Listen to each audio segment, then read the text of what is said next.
ഓം ശ്രീ ഗണേശായ നമ. ഓം ശ്രീ ഗണേശ ശാരദ ഗുരുഭ്യോ നമ. ഓം സദാശിവസമാരംഭാം ശങ്കരാചാര്യമധ്യമാം അസ്മദാചാര്യപര്യന്താം വന്ദേ ഗുരുപരമ്പരാം. ഓം പീതാംബരം കരവിരാജിത ശംഖചക്ര കൗമോദകീ സരസിജം കരുണാസമുദ്രം രാധാസഹായമതിസുന്ദരമന്ദഹാസം വാതാലയേശമനിശം പ്രതിഭാവയാമി. ഓം നമോ ഭഗവതേ വാസുദേവായ. ഓം ശ്രീകൃഷ്ണായ പരബ്രഹ്മണേ നമഃ. ഓം വിശ്വസ്മൈ നമഃ. ഹരി ഓം. ശ്രീ വിഷ്ണു സഹസ്രനാമ സ്തോത്ര പഠന പരമ്പരയിലേക്ക് എല്ലാവർക്കും സ്വാഗതം. സുദിനം നേരുന്നു. കഴിഞ്ഞ ക്ലാസ്സിൽ നമ്മളിപ്പോൾ പഠിച്ചുകൊണ്ടിരിക്കുന്ന ഫലശ്രുതിയാണ്. 10 വരെയുള്ള ശ്ലോകങ്ങൾ നമ്മൾ കഴിഞ്ഞ ക്ലാസ്സിൽ പഠിച്ചു. ഇന്ന് നമുക്ക് 11 മുതൽ 15 വരെയുള്ള ശ്ലോകങ്ങൾ എടുക്കാം. കുറച്ച് പഠിച്ച് പോകാം. പഠിക്കുകയല്ല, വായിച്ചു പോകാം, അർത്ഥം പറഞ്ഞതെന്ന് മനസ്സിലാക്കുക, അത്രയേ ഉള്ളൂ. 11ാമത്തെ ശ്ലോകം. വാസുദേവാശ്രയോ മർത്യോ വാസുദേവപരായണഃ സർവപാപവിശുദ്ധാത്മാ യാതി ബ്രഹ്മ സനാതനഃ. ഇവിടെ വാസുദേവാശ്രയോ മർത്യോ വാസുദേവപരായണഃ സർവപാപവിശുദ്ധാത്മാ യാതി ബ്രഹ്മ സനാതനഃ. അപ്പം ഏതൊരു മനുഷ്യനാണോ വാസുദേവൻ ശരണമാണെന്നും വാസുദേവനാണ് അല്ലെങ്കിൽ വാസുദേവനിലാണ് നമ്മൾ എത്തിച്ചേരേണ്ടത്, ആ പ്രാപ്യമാകേണ്ട സ്ഥാനം വാസുദേവനാണെന്നും ബോധം ഉണ്ടാകുന്നുവോ അവൻ എല്ലാ പാപങ്ങളിൽ നിന്നും വിമുക്തനായി വിശുദ്ധനായി സനാതനമായ മോക്ഷത്തെ പ്രാപിക്കുന്നു. അപ്പം വാസുദേവനിൽ ഉറച്ച വിശ്വാസമുള്ള ഒരുവൻ ഒരിക്കലും, അതായത് വാസുദേവനെ ശരണം പ്രാപിച്ചാൽ, നമ്മൾ ഭഗവാനാണ് നമ്മൾക്ക് ശരണം, വേറെ ആരുമില്ല, നമ്മൾ എത്തിച്ചേരേണ്ടത് ഭഗവാന്റെ സന്നിധിയിലാണ് എന്ന് ഒരുവന് ബോധമുണ്ടായാൽ അവൻ പാപങ്ങളിൽ നിന്നെല്ലാം മുക്തനാകുന്നു. കൂടാതെ സനാതനമായി വിശുദ്ധനായി ആ മോക്ഷത്തെ പ്രാപിക്കുകയും ചെയ്യുന്നു എന്നർത്ഥം. ഇനി 12ാമത്തെ ശ്ലോകം. ന വാസുദേവ ഭക്താനാം അശുഭം വിദ്യതേ ക്വചിത് ജന്മമൃത്യുജരാവ്യാധിഭയം നൈവോപജായതേ. ന വാസുദേവ ഭക്താനാം അശുഭം വിദ്യതേ ക്വചിത് ഒരിക്കലും. ന അശുഭം വിദ്യതേ, അശുഭം ഉണ്ടാകുന്നില്ല. ആർക്ക്? വാസുദേവ ഭക്തന്. ഒരു വാസുദേവ ഭക്തന് ഒരിക്കലും ഒരു അശുഭവും സംഭവിക്കുന്നില്ല. കൂടാതെ ജന്മ മൃത്യുജരാ വ്യാധി ഭയം നൈവ ഉപജായതേ. ജന്മം എന്ന് പറഞ്ഞാൽ ജനനം, മൃത്യു മരണം, ജര വാർദ്ധക്യം, വ്യാധി രോഗങ്ങൾ. ഈ രോഗം, ജനനം, മരണം, ജര മുതലായവയോടുള്ള അല്ലെങ്കിൽ ആരോഗ്യ പ്രശ്നം മുതലായവയിലുള്ള ഭയം ഒരിക്കലും ഉണ്ടാകുന്നില്ല. ഉപജായതേ ന ഉപജായതേ നൈവോപജായതേ. ന വാസുദേവ ഭക്താനാം അശുഭം വിദ്യതേ ക്വചിത് ജന്മമൃത്യുജരാ വ്യാധിഭയം നൈവോപജായതേ. വാസുദേവ ഭക്തന്മാർക്ക് ഒരു സ്ഥലത്തും ഒരിക്കലും ഒരു തരത്തിലുമുള്ള അശുഭം നേരിടുന്നില്ല. ജനനം, മരണം, ജര, രോഗം ഇവയിൽ നിന്നുള്ള ഭയവും ഒട്ടുമുണ്ടാവുകയില്ല.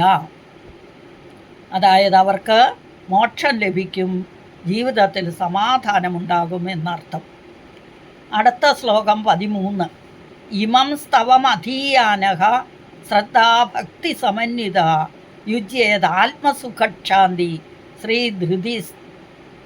ശ്രീധൃതി സ്മൃതി കീർത്തിഭി.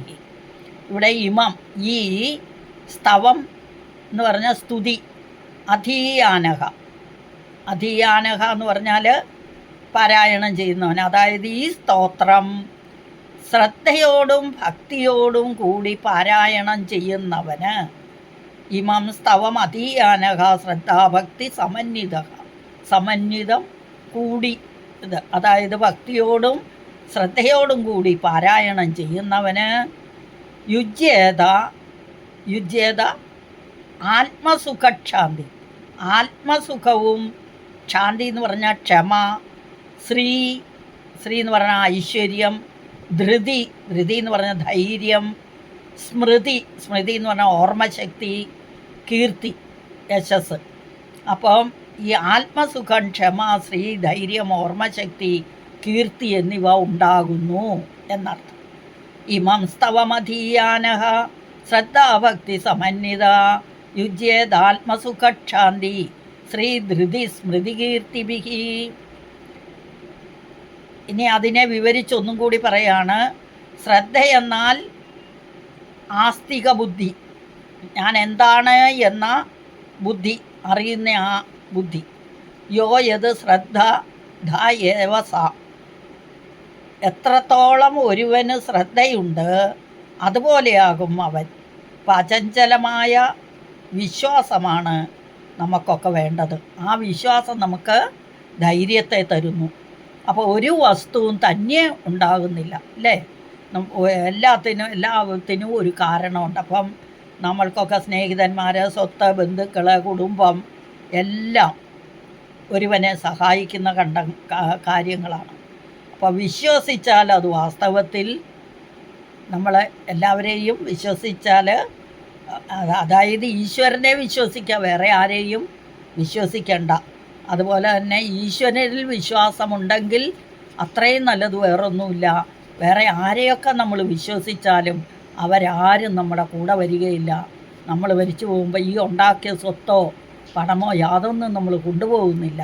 നമ്മൾ ചെയ്യുന്ന നന്മ തിന്മകളുടെ കണക്ക് മാത്രമേ നമ്മളുടെ കൂടെ ഉണ്ടാകൂ എന്നാണ് പറഞ്ഞത്. അപ്പോൾ മനുഷ്യൻ കാലഗതി അടയുമ്പം ചോര നീരാക്കി ഉണ്ടാക്കിയ സമ്പത്ത് ഗ്രഹത്തിൽ നിന്ന് നമ്മൾ പോകുന്ന കൂടെ അത് പോകുമോ, കൊണ്ടുപോകുമോ? ഇല്ല. അപ്പോൾ ബന്ധുക്കളും നമ്മൾ ആർക്ക് വേണ്ടിയാണോ ഉണ്ടാക്കിയത് അതെല്ലാം അവിടെ ഉപേക്ഷിച്ച് പോകേണ്ടി വരുന്നു. ശ്മശാനം വരെ അവരൊക്കെ തിരിച്ച് വരുമായിരിക്കും നമ്മളോടൊപ്പം. അത് കഴിഞ്ഞ് അവർക്ക് തിരിച്ചു പോകേണ്ടി വരും. അപ്പോൾ എന്ന് പറഞ്ഞ പോലെയാണെന്നാണ് പറയുന്നത്. വിത്തം ഗ്രഹേ നിവർത്തതേ ശ്മശാനേ പുത്രബാന്ധവഃ സുഹൃതം ദുഷ്കൃതം ചായേവ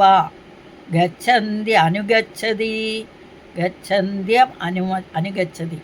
അതായത് വിത്തം എന്ന് പറഞ്ഞാൽ പണം, ഗ്രഹം, പണമൊക്കെ നമ്മളുണ്ടാക്കിയ ആ പണവും ധനവും ഒക്കെ ആ ശ്മശാനം വരെ, പുത്രന്മാർ പോലും ശ്മശാനം വരെ വരുവുള്ളൂ, അത് കഴിഞ്ഞ് വരില്ല.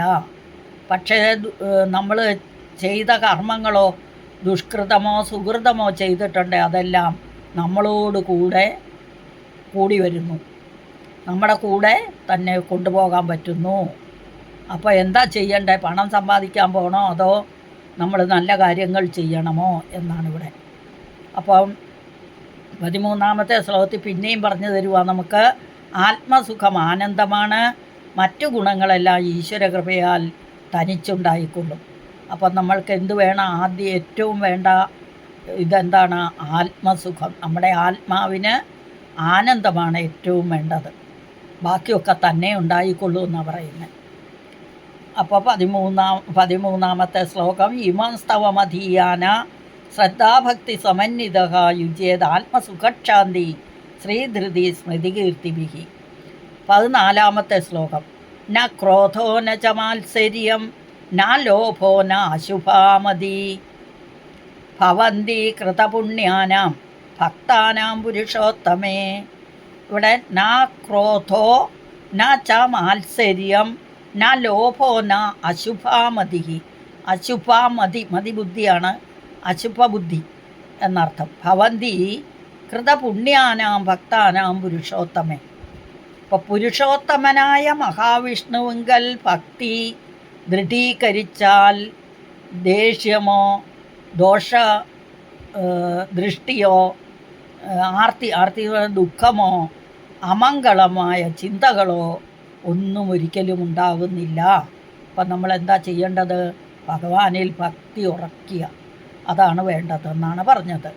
അപ്പോൾ പുരുഷോത്തമനായ മഹാവിഷ്ണുവിങ്കൽ ഭക്തി ദൃഢീകരിച്ചവന് ദേഷ്യമോ ദോഷദൃഷ്ടിയോ ആർത്തിയോ അമംഗളമായ ചിന്തകളോ ഒന്നും ഒരിക്കലും ഉണ്ടാകുന്നില്ല.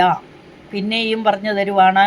ഭഗവത്ഗീതയിൽ 16-ാമത്തെ അധ്യായത്തിൽ 21-ാമത്തെ ശ്ലോകത്തിൽ പറഞ്ഞിരിക്കുന്നു, ത്രിവിധം നരകസ്യേദം, 3 വിധത്തിലുള്ള ദ്വാരങ്ങൾ,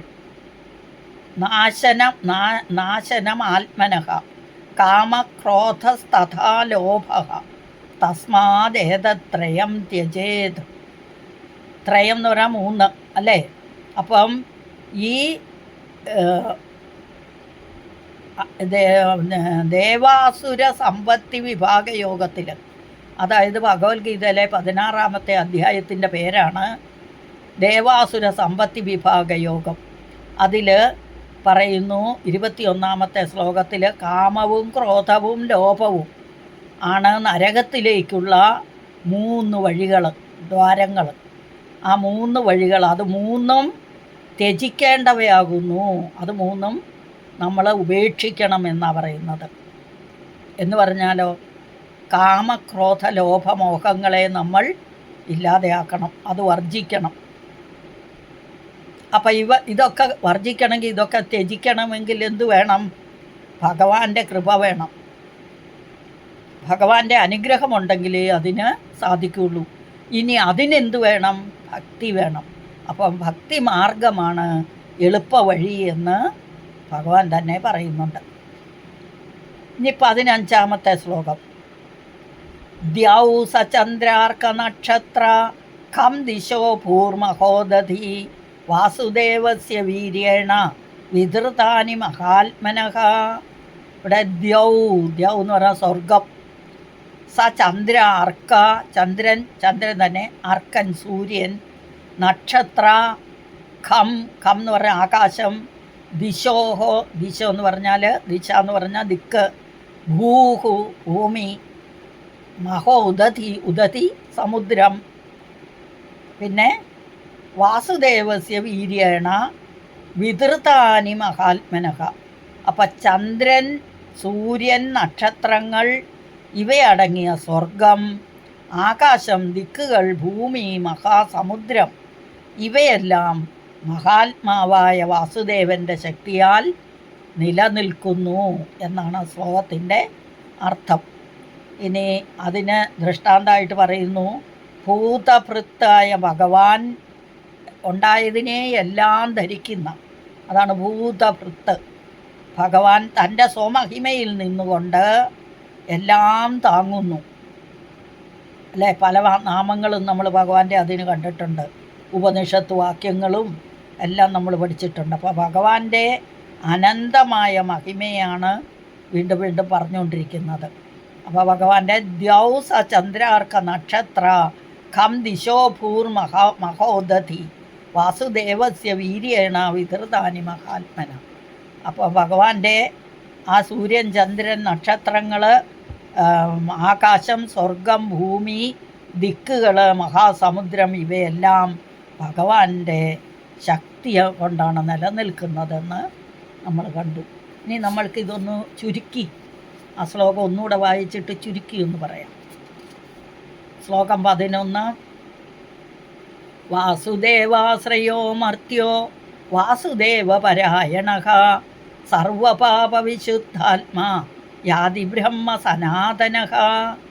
വാസുദേവനിൽ ലയിച്ച് വാസുദേവൻ മാത്രമാണ് ആശ്രയമെന്ന് വിശ്വസിക്കുന്ന മനുഷ്യൻ സർവപാപമോചിതനും വിശുദ്ധനുമായി നിത്യമുക്തിയടയുന്നു. 12-ാമത്തെ ശ്ലോകം, ന വാസുദേവ ഭക്താനാം അശുഭം വിദ്യതേ ക്വചിത് ജന്മമൃത്യുജരാവ്യാധിഭയം നൈവോപജായതേ. വാസുദേവ ഭക്തന്മാർക്കൊരിക്കലും ഒരിടത്തും ഒരു അശുഭവും ഉണ്ടാകുന്നില്ല. ജനന മരണ വാർദ്ധക്യ രോഗങ്ങളിൽ നിന്നും ഭയവും ഉണ്ടാവുകയില്ല. സുഖമായും സന്തോഷമായും ജീവിച്ച് മോക്ഷം നേടാമെന്ന് സാരം. 13-ാമത്തെ ശ്ലോകം, ഇമം സ്തവമധീയാനഃ ശ്രദ്ധാഭക്തി സമന്വിത യുജ്യേതാത്മസുഖക്ഷാന്തി ശ്രീധൃതി സ്തുതി സ്മൃതികീർത്തിഭിः. ഇവിടെ ഇമം എന്ന് പറയുക ഈ സ്തവം എന്ന് പറഞ്ഞാൽ സ്തുതി, അധീയാന എന്ന് പറഞ്ഞാൽ വർദ്ധിച്ച, ശ്രദ്ധാഭക്തി സമന്വിത, ശ്രദ്ധയോടും ഭക്തിയോടും കൂടി ഈ സ്തോത്രം ശ്രദ്ധയോടും ഭക്തിയോടും കൂടി ഉരുവിടുന്നവന് ആത്മസുഖം, അതായത് ആനന്ദം, ക്ഷമ, ഐശ്വര്യം, ധൈര്യം, ഓർമ്മ, കീർത്തി ഇവ ലഭിക്കുന്നു എന്നർത്ഥം. അതായത് ആത്മസുഖക്ഷാന്തി, ആത്മസുഖം, ശാന്തി എന്ന് പറഞ്ഞാൽ ക്ഷമയാണ്, ശ്രീ എന്ന് പറഞ്ഞാൽ ഐശ്വര്യമാണ്, ധൃതി എന്ന് പറഞ്ഞാൽ ധൈര്യമാണ്, സ്മൃതി എന്ന് പറഞ്ഞാൽ ഓർമ്മയാണ്, കീർത്തി എന്ന് പറഞ്ഞാൽ യശസ്, കീർത്തി തന്നെ. അപ്പോൾ ഇതെല്ലാം ഉണ്ടാകുന്നു എന്നർത്ഥം. ന ക്രോധോ ന ച മാത്സര്യം ന ലോഭോ ന അശുഭാമതി ഭവന്തി കൃതപുണ്യാനാം ഭക്താനാം പുരുഷോത്തമേ. അതായത് പുരുഷോത്തമനായ മഹാവിഷ്ണുവിങ്കൽ മനസ്സുറപ്പിച്ച പുണ്യശാലികൾക്ക് മറ്റുള്ളവരോട് മത്സരബുദ്ധിയോ വിരോധമോ അത്യാഗ്രഹമോ അശുഭചിന്തകളോ ഒരിക്കലും ഉണ്ടാകുന്നില്ല എന്നർത്ഥം. അടുത്തത് 15-ാമത്തെ ശ്ലോകം. ദ്യൗ സചന്ദ്രാർക്ക നക്ഷത്ര ഖം ദിശോ ഭൂർമഹോദധി വാസുദേവസ്യ വീര്യേണ വിധൃതാനി മഹാത്മനഃ. ചന്ദ്രൻ, സൂര്യൻ, നക്ഷത്രങ്ങൾ എന്നിവയോടുകൂടിയ സ്വർഗം, ആകാശം, ദിക്കുകൾ, ഭൂമി, മഹാസമുദ്രം എന്നിവ മഹാവിഷ്ണുവിൻ്റെ ശക്തിയിലാണ് നിലനിൽക്കുന്നത് എന്നർത്ഥം. അപ്പം ഇന്നത്തെ ഇത് കഴിഞ്ഞു. അടുത്ത ക്ലാസ്സിൽ വരുമ്പോഴേക്കും എല്ലാവർക്കും എല്ലാവിധ ആശംസകളും നേരുന്നു. ഹരി ഓം നാരായണ. സ്വാമി ശരണം.